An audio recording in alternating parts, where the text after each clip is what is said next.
Hello everyone, welcome to another episode of Tej Talks. Now, this is on IGTV, this is on YouTube, and this is a podcast. So I have like 4 different devices in front of me. So bear with me, but there shouldn't be any technical issues. So thank you so much for joining me. Now, today I want to talk about the title of this podcast is a little bit, sensationalist, but maybe why I give up, or I haven't given up, but why I would and why I have felt like giving up on BuytoLets, and specifically BuytoLets using the BRR model, which is where you buy it with cash or a bridge, you then refurbish it and force appreciation and you add value, and then you refinance it. You pull the money back out, go again, recycle that cash pot, as people say, and then you rent it out and then it produces income. Now, I get a 50% plus return on these deals. I think most people doing BRR themselves are getting about that much. I have some that give 100 or 1,000, whatever the spreadsheet says,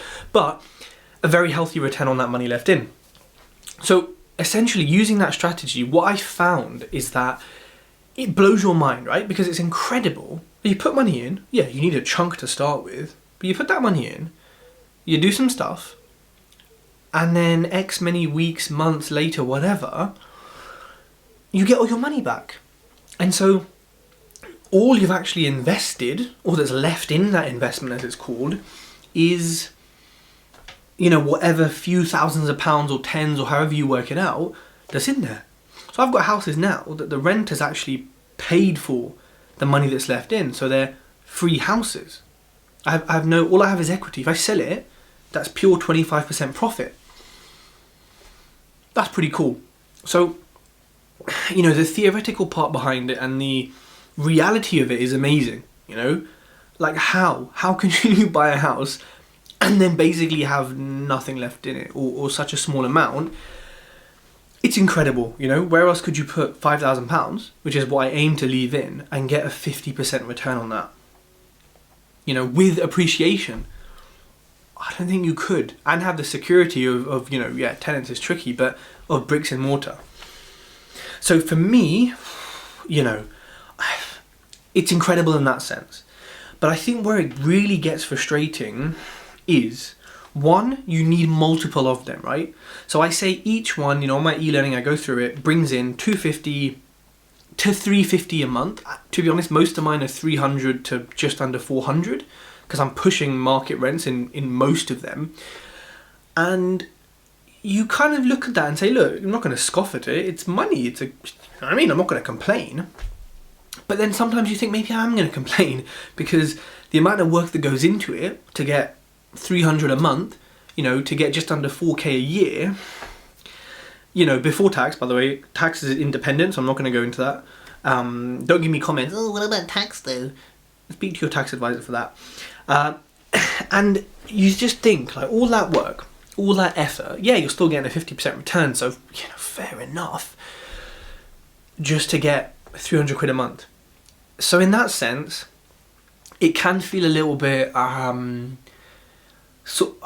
if you don't know any better, so I've not done HMOs. Yeah, I've done a serviced accommodation, and I double, triple, quadruple what my BuytoLets bring in, but I haven't really experienced like thousands a month from one property. So I don't necessarily feel like, oh, it's not enough, because I don't even know what I'm comparing it to. But I think you do get the feeling of just thinking, it's 250 a month to pay off a mortgage in sort of the south, like for your own residential home, or even to pay rent. You need what, a minimum 3 of them, maybe 4. That's just the mortgage. You got to build so when you start putting it into context of your own life, I think you start to realise, well, shit, is it actually enough, or am I kind of just being, okay with it? Now, people say BuytoLets are the foundation, they're the beginning of your portfolio. They're vanilla, they're boring, they're entry level, whatever. That's cool. You can have 200 of them though and do pretty well. And I suppose that again goes back to the point, which is you have to have so many of them. If it's 300 quid per house per month, after mortgage, after insurance, after all costs, I self-manage, so yours might be less. As I said, mine is more than 300, but let's just do it for easy maths. 300 a month, to get £3,000 a month, which I suppose is above the UK average salary, it's enough to get a decent resi mortgage, it's enough to, have credit, it's enough, I suppose, in some parts, some people, to live. I say for a lot of people, it's enough to live fairly decent, especially if you're out of the south, right, where everything's a bit cheaper. That's 3,000 a month, 10 properties, 200 quid each. To get those 10 properties, let me tell you something. Why do I look 40? I'm 27. Why do I look 40? Because getting 10 properties is bloody stressful, right? And that's not a problem, right? It's all part of business, it's all something we do. But now I look at that and think, yes, I want 12 more BuytoLets in 2021. I've said this goal openly on my podcast before, but if I get a portfolio of 6 or a portfolio of 12 or a block of flats with X number in, I'm going to take that all day long, even if the return is slightly less. So if it's like 40% or maybe a bit less, I will take that. I will absolutely take that over doing it individually, because I know managing one project, managing one thing at a time is so much easier than multiple things. You've got multiple conveyancing, multiple issues, oh God, it is endless. Whereas if it's one, it's all focused on one, and especially if it's a block of flats, you've got quite a nice spread of risk in terms of, you've got basically 10 BuytoLets in one place. You also do some cool things with title splitting and freeholds and leaseholds. And so that's something I would look at now, because it's the same effort, if not less effort, arguably, to get a better result. If I can build my portfolio in 500,000 chunks of value, instead of 80k at a time, that makes it a lot easier. Now at the start, I wouldn't recommend that necessarily. And when I say the start, I mean your first 1 or 2 properties. After that, go wild, do what you want. So for me, am I sick of cheap BuytoLets? Yes and no. I've had a lot of issues with remortgaging, which has just been absolutely painful. Lenders going against their published criteria, down values, which actually didn't, they made the deal go from 100% ROI to a 50% ROI, which again, I'm very happy with.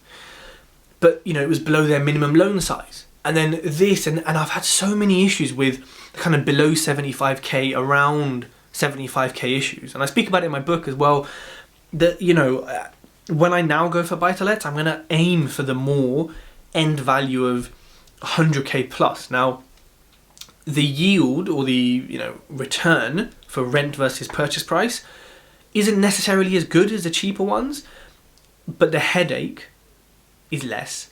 The fact it's going to probably be in a better area and have more capital depreciation is probably better. So look, I still want 12 units, 12 BuytoLet, BRR, single let units. Let's call them, because they could be houses, could be flats. But I must say, there's definitely a draw to, and you see on my podcast, guests who are flipping properties in London or Greater London and making 50, 80, 100 grand, hundreds of thousands of pounds. And they're not doing anything different to me. In fact, some of the finishes that I've seen, not on my podcast, some of the finishes I've seen of developers in high value areas is pretty shite. I have to say, frankly, it's crap. And I'm looking at my 80 grand houses thinking, I'm going overboard. Like, I'm putting in these like awesome fixtures and fittings and tiles, and which does make a difference to rental and sometimes end value. But I just think, you know what? It's the same thing, but it's easier because they live closer to the properties. Mine are 150 miles away. I know how to flip a property. I've done it wrong enough times now to know how to do it right. And so for me, doing that same refurb but closer, where it will generate a 50k profit instead of a 15k profit, it's kind of a no-brainer. The main difficulty is that barrier to entry, right? Having the capital to actually make that stack and make it work. But, I've been doing this for 2 years. I have investors that are bigger than when I started, and I have more interest, way more interest in investing in me than, 2 years ago when I started. So I know, and I'm confident in raising hundreds of thousands of pounds. I've done it already, just, sort of in smaller bits. So I know that I can do it, and I know, and I've had the discussions already anyway. So I suppose it's taken me 2 years to get to this point, people. I want you to hear that. It's taken 2 years to get to the point, but I know if I get a deal for 500,000, I'll put an offer in. I will get it funded. Like, I know I will. If it's a good deal, right, it will get funded. That's why your deal analysis is really important. So, this podcast was, this talk was kind of showing you different views on it, but I hope it reflects, what I'm thinking and how I've kind of come to the shift, which is, look, I still want the BuytoLets because, my God, when they're done properly, the refurb is done, which hasn't happened in my case. But anyways, things are happening legally against that builder. So when things aren't done properly, yes, the maintenance can be higher and the issues can be higher. But generally, honestly, like, I could go and live on a beach, and the portfolio will still cash flow as long as I have my phone. You think if there's a leak, I'm there and my welly's fixing it, I'll make it worse. So for me, it is passive. It can be managed quite easily. I say easily, but it's not time or emotion intensive. Especially landlording, I find it fairly straightforward, like connecting with people and speaking with them. So I do want more of that, but then there's definitely a shift to doing flips, new builds, conversions locally, because I know what I'm doing now and I have the means to do it. So look, people, I hope you have enjoyed this video or this audio, depending on what you're listening to it. If you're not subscribed to my YouTube channel, I don't know what you're doing. You better sort your shit out and get